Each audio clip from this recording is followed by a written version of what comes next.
Coming up on NEC-TV, torpedo bats are the talk of the sports world. Hear from NEC's head baseball coach about impacts on the game. NEC athletes are competing against each other, a look at the 2025 D3 week. Wondering about tariffs and how they'll impact you? We sit down with a business professor who explains the recent developments. And step back in time to NEC's annual Renaissance Fair. All that and more coming up on NEC-TV. Good afternoon. You're watching NEC-TV. Today is April 10th, 2025. I'm Kyle Dobry. And I'm Lauren Hall. Thank you for joining us.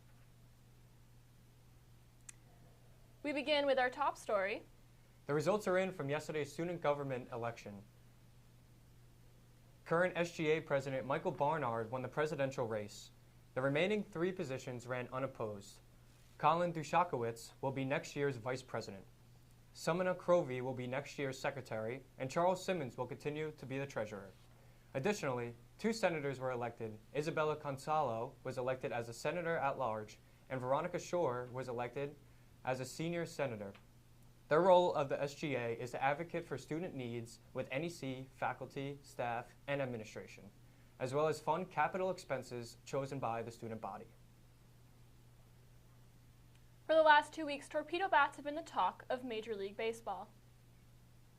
Torpedo bats are wider, closer to the handle, and taper at the end of the bat, unlike a traditional bat, where there is a gradual increase in diameter. Torpedo bats started to gain attention after the New York Yankees had a 9-home run game against the Milwaukee Brewers, 5 of which came from players using the torpedo bats. Many fans are wondering how a change like this could potentially affect the game. NEC's head coach says baseball is an ever-evolving sport. Baseball is a very cyclical sport.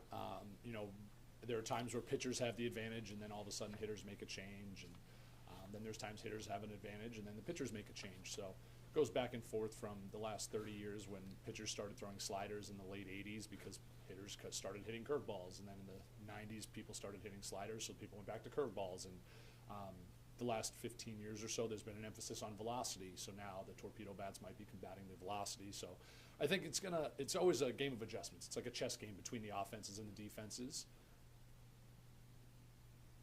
Coach Doyle says he doesn't expect torpedo bats to be allowed in NCAA play. Each year, all NEC athletes take part in a fun week of competition. D3 week gives the teams a chance to compete against each other for prizes. NEC-TV's Jack Cody looks at the first half of the week. NEC and colleges across the country hold its annual D3 week. This is to help recognize student athletes. It's a friendly competition, and there's definitely a lot going on here in the Bridges Gym today. A pep rally kicked off the week Monday. While the weather was uncooperative, students showed up with a positive look on the week ahead. Grabs on 3! 1, 2, 3, grabs! Tuesday's scavenger hunt requested teams to take a photo with the NEC sign, pictures with coaches and assistant coaches, and in the ice rink or on Don Melander Field. Wednesday involved some competitive mini games of spike ball, cornhole, and pickleball. First of all, go Grims. Second of all, D3 means a lot to me personally because it gave me an opportunity to continue the sport I love while also being able to balance my home life, my family life, my work life, and my academic life. Those D2, D1 schools, you don't really get that personal connection with professors while also being able to have that personal connection with your coach. Teams tend to be smaller in D3, it's a lot more personable, and it's definitely where I belong. Upcoming events for D3 week include dodgeball, field day, Morgan's Message, trivia night, and powder puff flag football, and an awards ceremony. The winning team will bring home NEC's first ever D3 week trophy. For NEC-TV, I'm Jack Cody. There are some big changes coming for this year's Student Showcase event. This year, classes are canceled on April 23rd so students and faculty can attend the sessions. The day will include presentations, displays, and demonstrations from a variety of majors. If you'd like to see a live broadcast of NEC-TV, come to the 4th floor assignment between 1 and 2:30 p.m. Coming up after the break, NEC business professor Dr. Joseph Chavez explains tariffs and how they impact college students. And NEC's environmental science professor Mark Mitch has a message about helping nearby amphibians as they come out of hibernation. Plus, intense battles and more fun at NEC's annual Renaissance Fair. We'll be right back.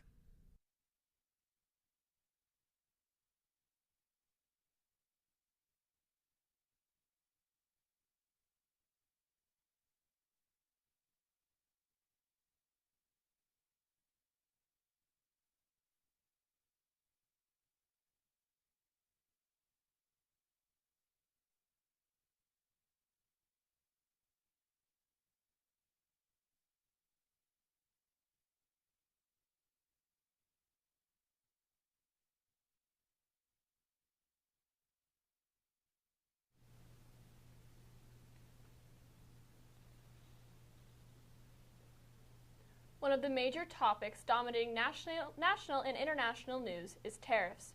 There's been a dramatic fluctuations from the Trump administration regarding tariffs on foreign countries.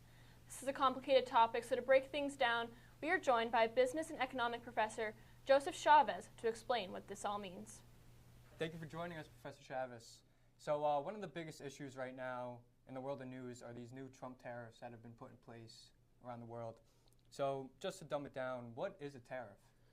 Well, pretty much what we see as a tariff is a cost of doing business in other countries, and other countries also charge for bringing products in or when we bring our products to other countries, they charge a cost of doing business for those products. Okay, so I know like one of the biggest things recently was Canada raising the tariff on the United States and Trump kind of going back, raising the tariff against Canada, so then Canada raised their tariffs once again. What's kind of that impact economically of raising these tariffs? Well, first of all, we got to think of it as anybody doing business. When you do business with somebody else, we tend to have a win-win situation. When there is an imbalance on the way of doing business, you have to think about how is that benefiting you, because the other side of the equation, they know that the deal is benefiting them. So you want a win-win situation, and reevaluating the way that you do business with anybody, just from an economic perspective. If you have your own business, are you paying too much? Are they charging you too much? Or are you doing business in a manner that is not fair in that sense? Okay, so how do these tariffs affect consumers within the United States? Well, there are different schools of thought. Some people believe that they act as a tax. Some others believe that that's an equalizer, because what happens is that you have to look at the product and the cost of the production of that product. Now, the tariff also could come as a result of government subsidies on the other producing country. They help minimize the cost of the production. And when you don't have fair competition, say that you subsidize, your parents subsidize your apartment, your rent, and then your roommate is not subsidized. Whose cost is higher, right? It's going to be your roommate's cost, because he has to really work for that. You have a subsidy. So to have and to understand bringing products into our country, you have to make sure that Canada or Mexico, the competition is fair and the imbalance is minimal, basically. So people that are getting the best of it, they don't want to lose that advantage. Mm-hmm. And we have been charging tariffs a lot less than other countries charge to our products in their country. So it becomes, for the consumer of those countries, more expensive to buy our products, and for us here, less expensive to buy the incoming products. So it's better for them and their products than for us and our products in their country. Cool. So specifically, how do you think that this could affect college students? Well, I think that when it comes to college students, we can see it as a consumer, the end consumer. How are you going to benefit from a cost of doing business of a particular product? One of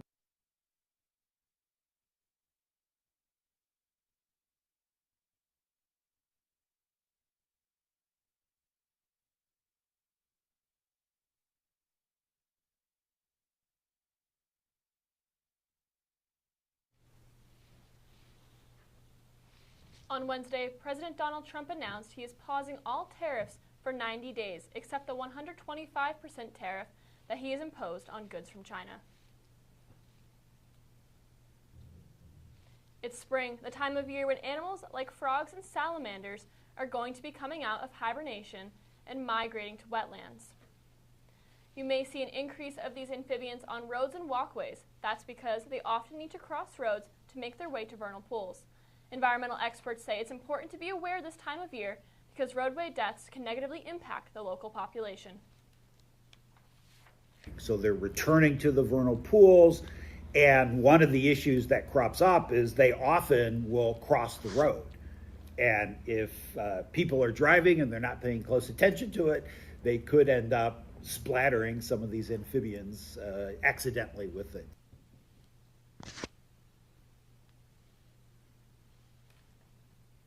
Mitch says to drive slowly and, when possible, safely swerve to avoid running over any of the amphibians.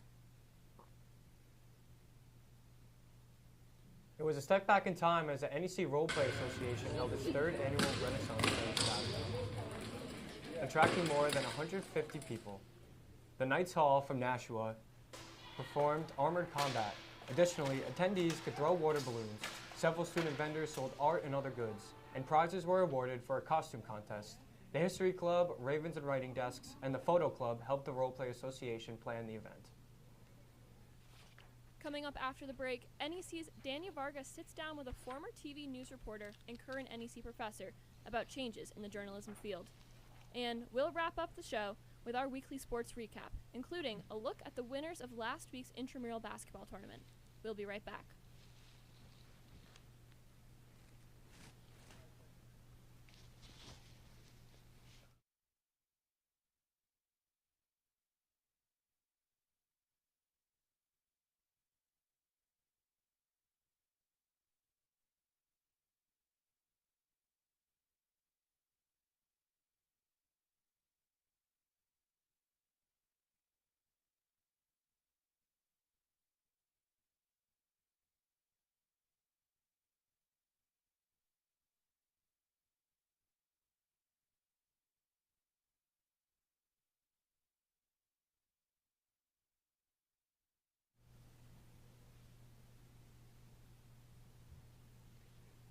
Welcome back. One of NEC's instructors has a long history as a journalist.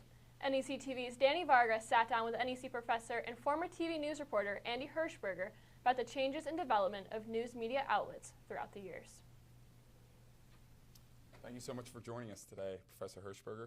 I have a couple questions I'd like to ask you about your career as a broadcast news reporter. What was your career like as a broadcast news reporter?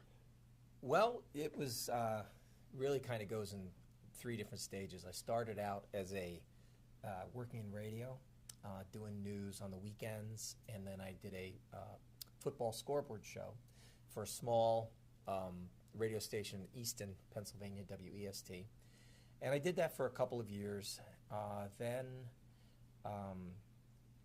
I was able to get a job as what they called a one-man band, which was you shot your own video, you edited your own tape, you wrote your own scripts, you were the reporter, you were the photographer, you were everything. Right. So I did that for about 2.5 years, and then I went back to school, and I got my master's degree from Northwestern University. I did my undergraduate at Penn State, and then I got my master's in broadcast journalism at Northwestern University, and then from there I was able to get a job here in Manchester, New Hampshire at WMUR-TV, and I was there for 30 years. So that was the bulk of my career, but it's kind of happened in 3 different stages there. Yeah. What challenges did you as a broadcast journalist face that print journalists may not? Well, the first thing is you have to go wherever the story is. So I remember one time that I was somewhere down around the Mass New Hampshire border doing a story, and I got a tip that they were releasing court documents in Grafton County, which is in Woodsville. That's like 3 hours away from where I was. Okay. But you had to go there to get the documents. So we took off on our car and drove all the way up to Woodsville. So you really, the biggest problem that you have in broadcast is to get to the story, you have to go to the story. whereas a lot of print people, print journalism can do a lot of that just by phone. Gaining information, they can do interviews over the phone. And not to say that you can't do that for broadcast, Right. but if there's a fire, you have to go to the fire, no matter where it is. So I think that's the biggest obstacle you have to overcome in broadcast. With the rise of digital platforms and 24/7 news cycles, do you think the news isn't really news anymore? No, I believe news is still news. I think that there are a lot of trapdoors with 24-hour news cycles. I mean, we see it with CNN, we see it with Fox primarily. Those are the two major polar opposite sort of news channels that run 24/7 news. But what they're doing is not, it's not news. I mean, it's still news. I think that when you're talking about more of an online presence that news is having these days, I think that that's where non-news can be disguised as news. And we see it a lot during election cycles where, a flat-out lie will be, sent out into the newsosphere, and people will think that is the truth when it's not. And by the time that the truth is found out, millions of people could have already run across that false story, and it's hard to change minds once that happens. So there is the danger of false news being out there, but I don't think the fact that it's 24/7 and continuous necessarily means that the news is going to be fake. Great. Throughout the entirety of your career in broadcast, what was the biggest change you saw? Immediacy. The proliferation of news and immediacy. I can't say one without the other. In terms of like immediacy, you've got to remember that, take back in the late 1960s, early 70s, the film that you were getting about the Vietnam War back then was like 3 weeks old. That was shot in the jungles of Vietnam or wherever, and then they had to get that film out of there onto a boat, across the sea, into a port, across the country to New York. Then they had to develop it, and it was, so what you were seeing was weeks old. Now, and we saw it with the Iraq War in particular. Yep. People were live as the troops were going across the border. Everything is so immediate now, and that poses problems. Right. That it is undiluted right out into the news consumer, and there's a lot of room for errors in reporting, and so that's one of the problems. And the other thing is proliferation. I remember that when I was in graduate school, that they were saying, well, someday there's going to be not only just the fishing channel, but there will be the bass fishing channel, there will be the trout fishing channel, the walleye. And I was sitting there going, there's never even going to be a fishing channel. Well, how wrong was I? There are outlets for news and programming of hundreds and hundreds, if not thousands, of different outlets. You can get whatever you want, and that is just before it used to be 3 networks, NBC, ABC, CBS. That was it, PBS, but there was no Fox back in the day. And now it's hundreds and hundreds and hundreds of channels for you to consume. Awesome. Professor Hirschberger, thank you for joining us, and back to you. Welcome back. As spring sports are in full swing, the weather has complicated the calendar for baseball and softball. Baseball still hasn't been able to play their first home game, while softball played their first home games just this week.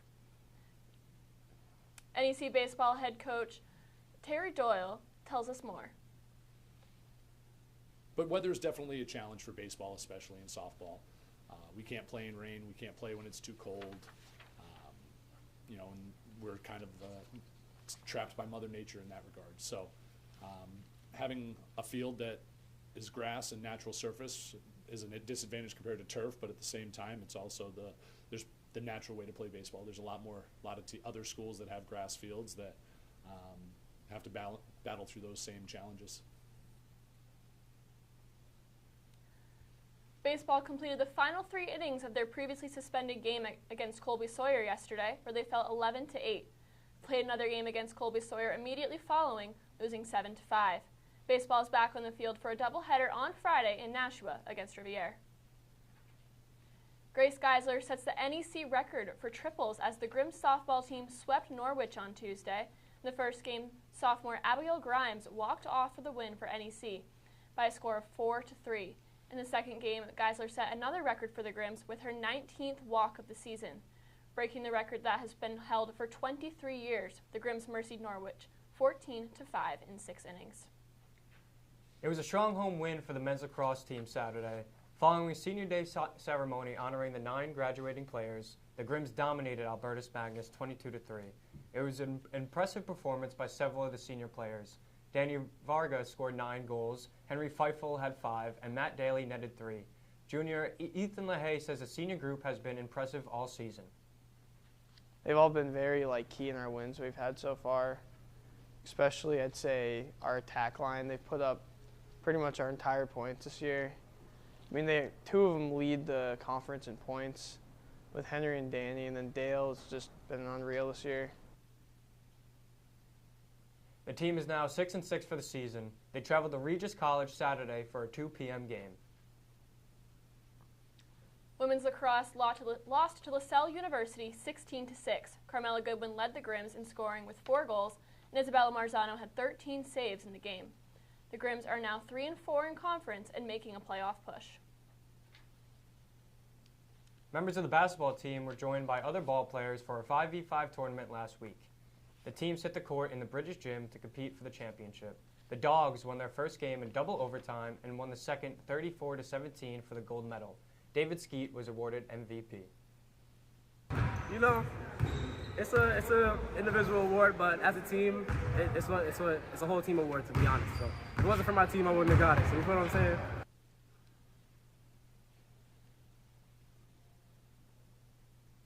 Congrats to the Dogs. Intramural 3v3 playoffs are this Monday at 8 p.m. in the British Gym.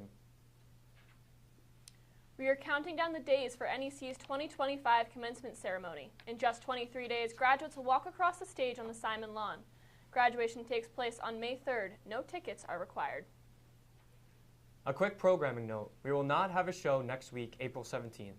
We will return to the air on April 23rd from 1 to 3 p.m. for the Student Showcase. Be sure to follow us on Instagram at NEC.TV for the latest NEC news. Thank you for joining us. We'll see you right back here next time for all things NEC from the only Henniker on Earth.